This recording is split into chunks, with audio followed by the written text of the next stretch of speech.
Texas Lutheran University.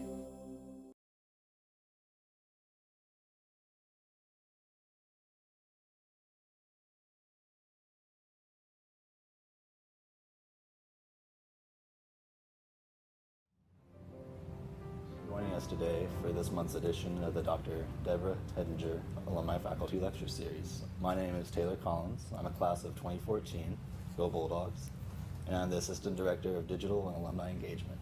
With me today, we have Reverend Kara Joy Stewart. Pastor Stewart is the campus pastor at TLU, leading chapel service in a wide variety of styles and encouraging dialogue between people of different denominations, cultures, and backgrounds. Pastor Stewart has served several congregations in South Carolina and Arizona, working with them to broaden their outreach and deepen their connections with their communities. Pastor Kara is a certified yoga instructor, 200-hour level, in the Kripalu tradition, and has completed the Shalem Institute's program in leading contemplative groups and retreats. Her passion is helping others find pathways to silence that enable them to deepen their awareness of God's presence within and all around. Pastor Kara is the mother of a middle school-aged son, and they enjoy running, biking, and kayaking together. Putting silent back into Silent Night, we'll consider the ways that preparations for the Christmas celebration can take us deeper into the ancient roots of our faith. While the world around us rushes to meet grander and more elaborate expectations, Christians can immerse themselves in the mystery of the incarnation with simple spiritual practices. Simply turning our attention to the abundance of God's grace can transform our busyness into gratitude. Thank you. Thank you, Taylor. It's good to be here with you today. So, Silent Night is one of my favorite Christmas songs, and it's one of many people's favorite Christmas carols. And it's not just because of the beautiful story behind the opening of the song, how the organ was broken in the church and the song was written for guitarist accompaniment so that there could still be music for Christmas Eve services.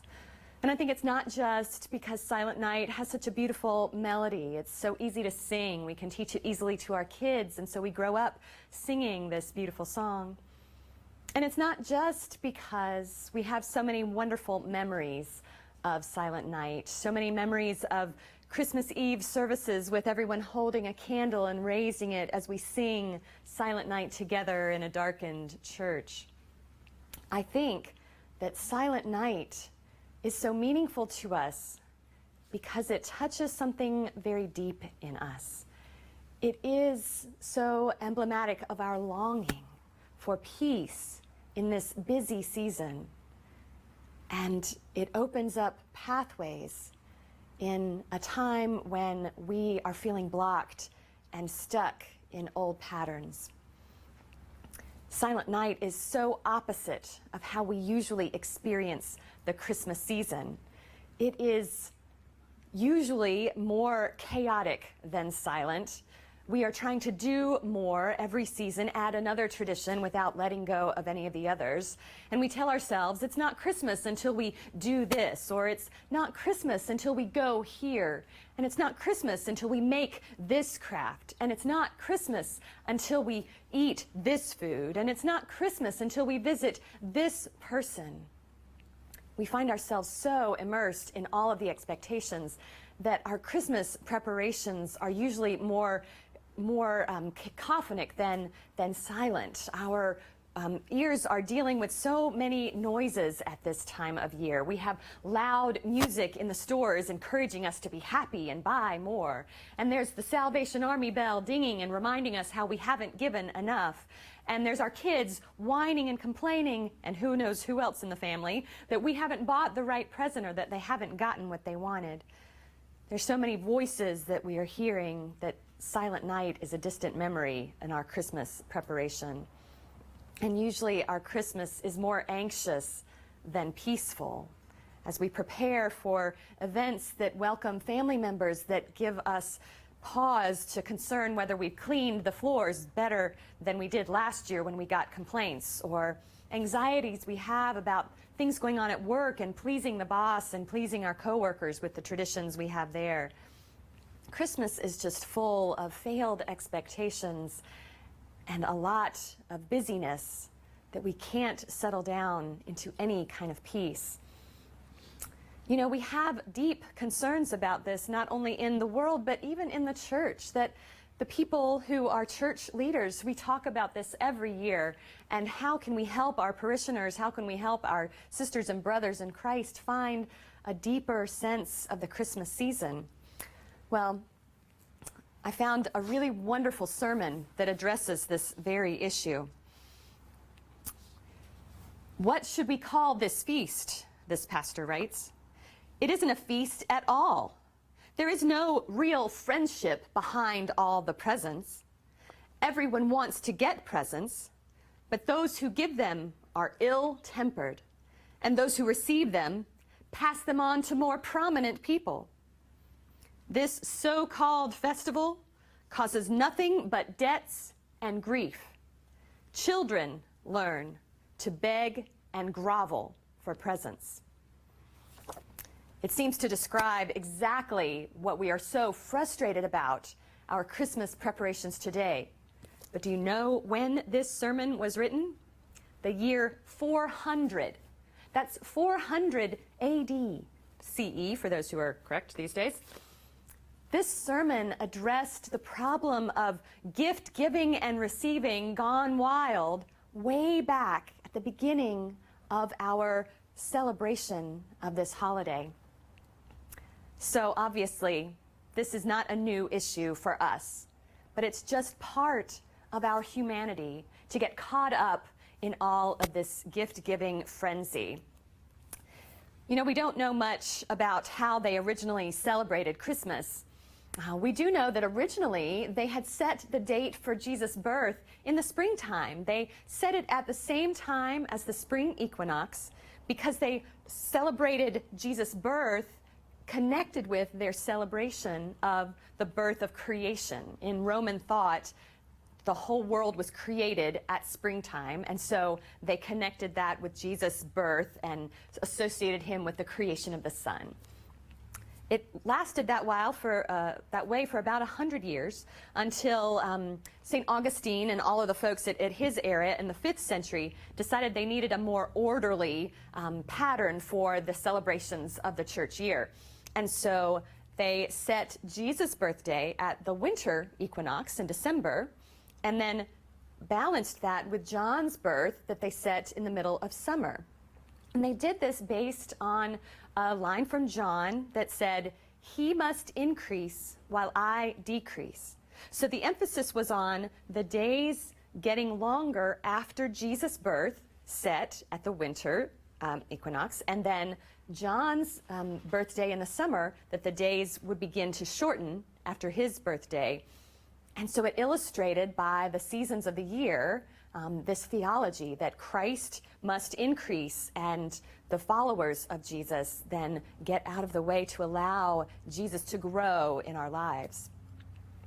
I think this illustration is helpful to us as we consider how we can put the silent back into silent night, how we can unplug from the craziness of this preparation for Christmas that goes on all around us and oftentimes within our very homes, to focus on the things that can help increase Christ, increase our awareness of how Christ is always present with us, and to decrease those things that are distractions, to decrease those things that build up anxiety within us. If we can focus on increasing Christ and decreasing our distractions, we can certainly center ourselves in the meaning of the season. The liturgical year helps set us up for this quite nicely.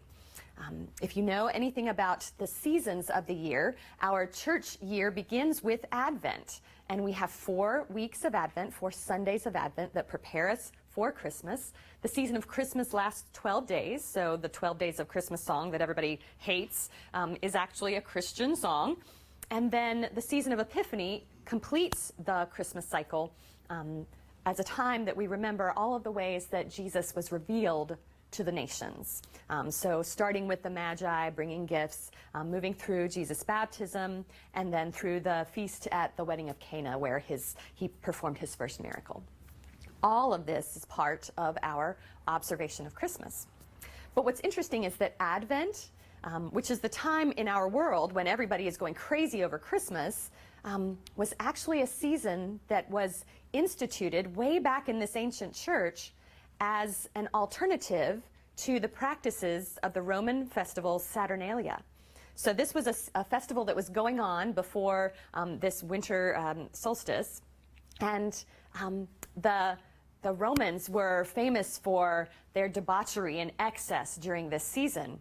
And so those who were following Jesus, they decided they needed alternative practices.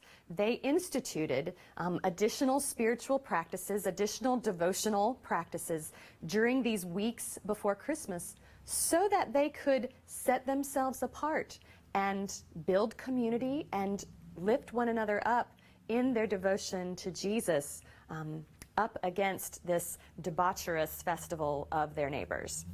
So just following the rhythms of the church year can certainly help us find ways to set aside this time as a time when we increase our spiritual practices.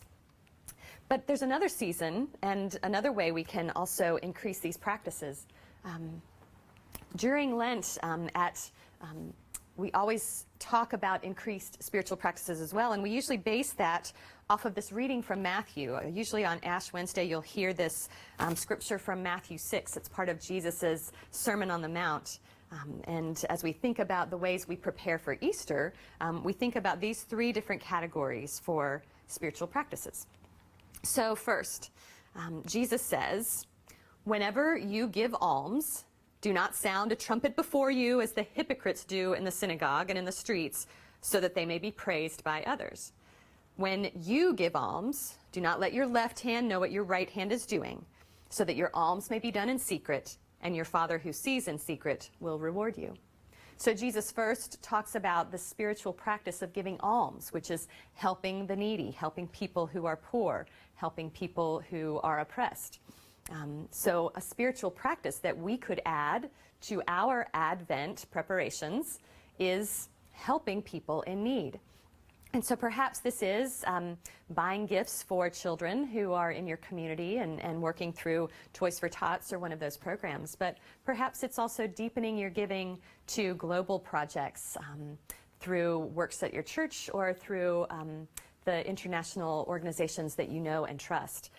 But those practices of giving away what we have is a perfect antidote to the excess of buying more and more presents for people who already have what they need. Another part of Matthew chapter 6, Jesus says, "And whenever you fast, do not look dismal like the hypocrites, for they disfigure their faces so as to show others that they are fasting." He says, "But when you fast, put oil on your head and wash your face, so that your fasting may be seen not by others, but by your Father who is in secret, and your Father who sees in secret will reward you." So here's Jesus just assuming that his followers are fasting. Whenever you fast, they're already fasting, so here are instructions for how to do it differently than these other folks who are hypocrites.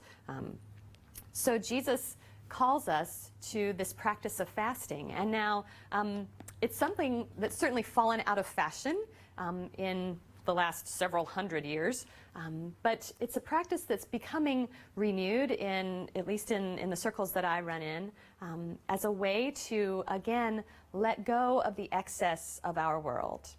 There is no arguing that Christmas time is a time to overindulge, to eat way too many sweets. Just because your neighbor brings over a dozen brownies doesn't mean you have to eat them right there in front of her.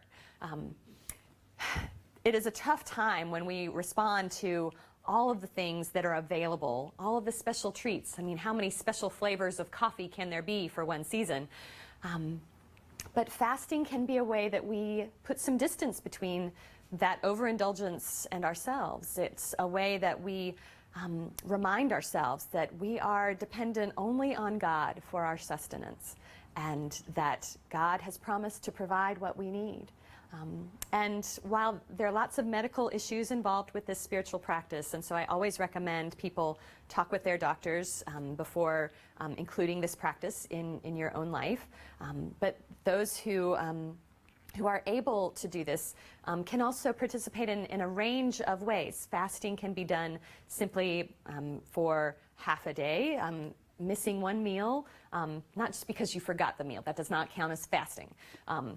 If you plan to miss that meal, that you spend that time in devotion and prayer and scripture reading, that kind of fasting can be a little easier on your body, perhaps. Or you can spend an entire day not eating anything, perhaps only drinking fruit juice. But that practice of intentionally thinking of how we consume, and not just in the big consumerism term, but in how we personally consume and feed and nurture our bodies, can be a very deeply spiritual practice, especially at this season of overindulgence. And so finally, the third practice that Jesus brings up here in chapter 6 concerns prayer. And so Jesus says, whenever you pray, do not be like the hypocrites, for they love to stand and pray in the synagogues and at the street corners so that they may be seen by others.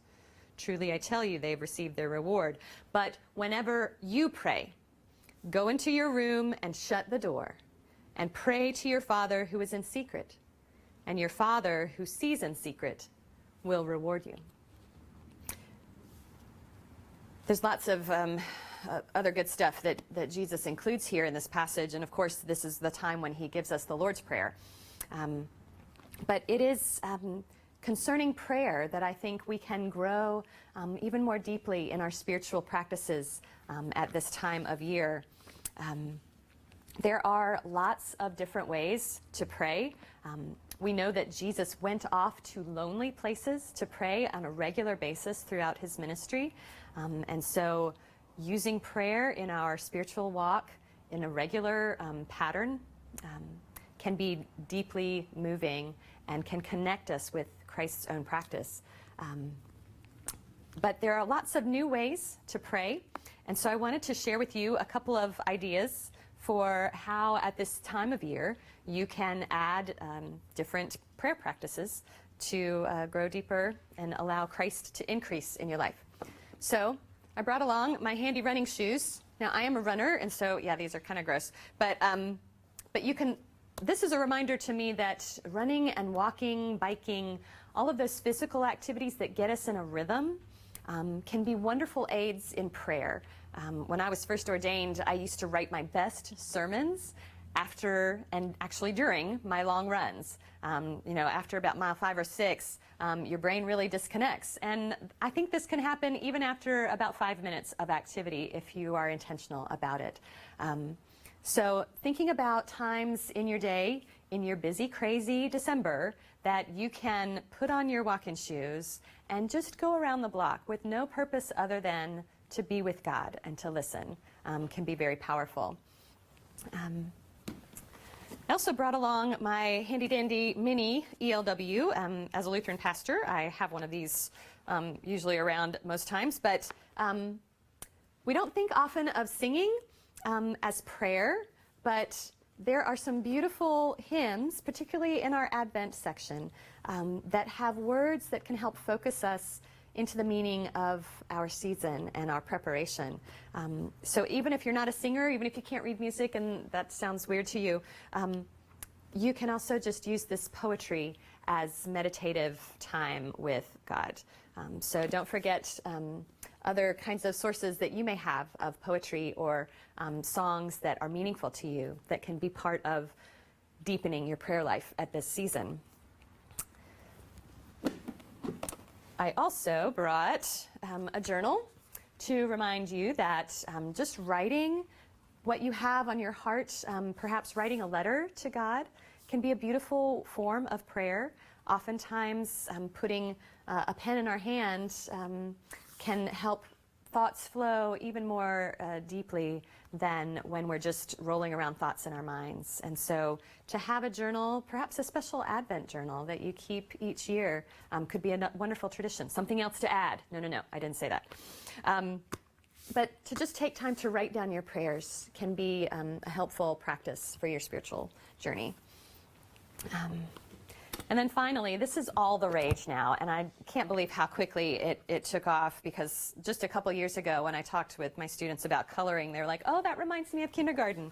But these books that have these wonderful meditative drawings in them, this is a book that specifically has, it's called Color Your Blessing, so it's super Jesus-y, but even pictures just of flowers, of something that reminds you of creation, of just patterns that you can just take yourself to that deep place of calm and peace. Again, putting a crayon to your hand helps create that rhythmic experience, just like walking or running or biking.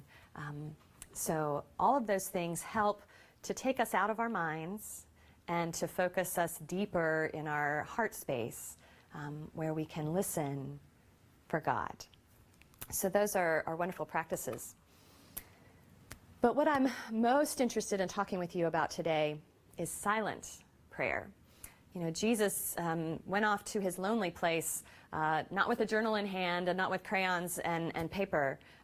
His tools for spiritual warfare were simply his body and the silence around him. I know lots of people talk about how silent prayer feels scary. And I have experienced this myself. When I first sat down to pray in silence, the things that came to my mind were, this is really uncomfortable. How long do I have to be here? Are we almost done yet? Your mind never calms down,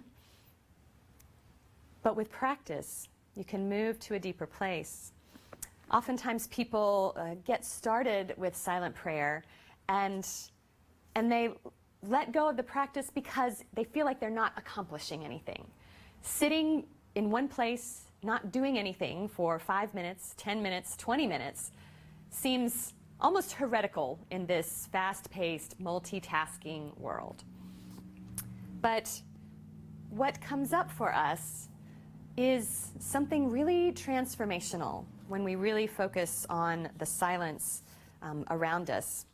And I think at this time of year, in this Christmas season of preparation and busyness and overindulgence and failed expectations, that it's helpful for us to acknowledge those and to befriend those and to admit that they are part of our world and part of our experience and deeply rooted in some other deep fears and insecurities we have.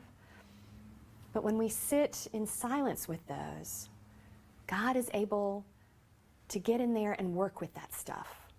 When we are moving at Mach 10, there's this beautiful story that a friend of mine, a pastor from the Netherlands, told me, that the soul can only move as fast as a horse can run. It comes from an old story, I think, in his culture. But it's a beautiful reminder that the pace of life that we are experiencing now is actually unnatural. And so when we can slow down, when we can sit and rest, we can reconnect with the God who created us not to multitask all the time, but the God who created us to be in relationship with God and with one another. And so at this time of year, when we celebrate that Christ came as light in the darkness, it's important that we sit in the darkness for a bit so that we can truly appreciate the coming of the light. Sitting in the darkness can be very scary, because it is when we sit down and try to pause that our mind and our heart bring up all kinds of ugly, dark feelings and fears. Our anger can well up. The fear that we try to pretend isn't there. sometimes hate and greed can just jump out and surprise us in ways that we would rather avoid. It's easier to just keep moving forward and pretend that stuff doesn't actually dwell within us. But at this season, what a gift it could be to acknowledge that we are living in the darkness and that darkness is dwelling within us. Because it is only then, in admitting that darkness, that the light can have an impact on us in our daily lives and in our eternal life. It is the light that shines in our darkness, and the darkness cannot overcome it. So I invite you to be bold today and journey with me a bit into some silent prayer. Now, there are several different kinds of Christian silent prayer. There is Christian meditation, which is a school that was led by John Main many years ago, and it borrowed from Buddhist practices, but using spiritual Christian theology. And it focuses on being present in the moment. So not quite closing your eyes all the way and focusing on a point just in front of you, and being hyper aware perhaps of the sounds and the smells that are all around you. A second school is called centering prayer, and I brought one of my favorite books. This is called Centering Prayer and Inner Awakening. It's by Cynthia Bourgeault, and I highly recommend everything she has written. But particularly this book is both a how-to and an exploration of what centering prayer can do in your life. Thomas Keating is the original sort of inventor of this method of prayer, but in this centering prayer, you pick a word that you continue to return to in the silence. So anyone who has tried to sit in silent prayer knows that as soon as you say you're not going to think about anything, 12,000 thoughts come to your mind. In centering prayer, you simply acknowledge each thought by returning to the word, and that is your commitment to letting go of all of those thoughts and being present and open in the silence to appreciate and become aware deeper of God's presence with you in that silence. So that is the centering prayer method. I have been studying in the third school, which is the Shalem Institute's practices of contemplative prayer. And in that school, we have learned to start our silent prayer with something else, to sort of prime our bodies, to prime ourselves, so that we can experience silent prayer in a way that is more open and ready. So you can start with art, you can start with music. I like to start with body movement because I was originally a fan of yoga through my running experiences and discovered the spiritual benefits of yoga. And so now I begin my silent prayer with a body practice. But today I'd like to invite you to just practice a little bit of silent prayer with me. One of the things that is important is that you set the space for your silent prayer time. I have a chair here, which I can demonstrate for you. If you have back issues, if you have any kind of mobility issues, sitting in a chair is helpful. And so you want to find a chair that you can sit up in, that you can have lots of room to breathe as you sit. You don't want one of those armchairs that gets you all leaned back. So sitting in a chair can be very helpful. But also, if you want to be more adventurous, I want to show you some options for your sitting prayer. This is a zafu, and it's a tool used by our Buddhist sisters and brothers in their sitting meditation. And so they've been working on that for thousands of years, so why reinvent the wheel? You can order one of these online. There's lots of companies that sell them, and I use these with our students as I help them practice sitting prayer. But there's another option for you, and it is this crescent-shaped pillow, which I highly recommend. It's helpful for people who are less flexible. Because of this shape, it supports your legs as you sit on the ground. So I'm going to use the crescent-shaped pillow today and invite you to sit with me wherever you are, and we'll experience some silent prayer together. So, perhaps more gracefully than I, get comfortable wherever you are. So if you're sitting on the floor, just try to put the edge of your pelvis on a blanket or a cushion wherever you are, or if you're sitting in your chair, just lifting up out of your pelvis, really making your spine long, gives you lots of room to breathe, and the breathing is what's going to lead us into the silence. So I invite you to just close your eyes, lifting up, nice posture, and begin to slowly breathe through the nose. Inhale and exhale.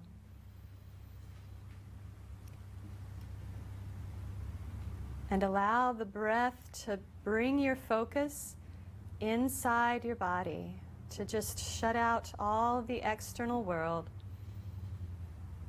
focusing on what's going on within you. Inhale peace and serenity. Exhale distraction.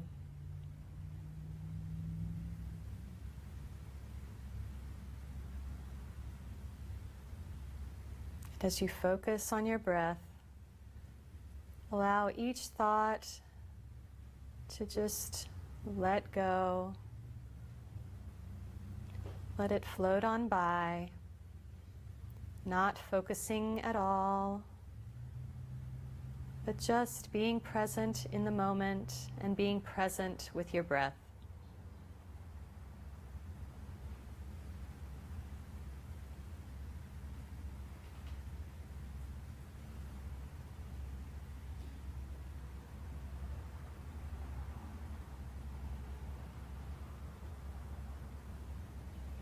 And on your next exhale, I invite you to gently open your eyes. Take one more deep breath. And exhale. And now just thinking about the ways that you came into this day and all of the thoughts that were all around. Compare that to just a sense of how your body is feeling now.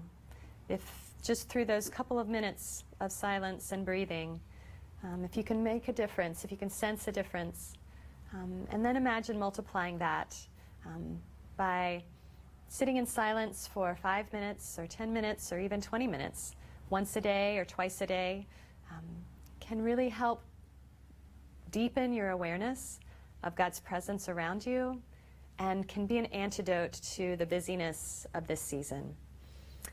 There are lots of apps you can use to help time that, and I have lots of suggestions for that if anybody's interested. But just to close today,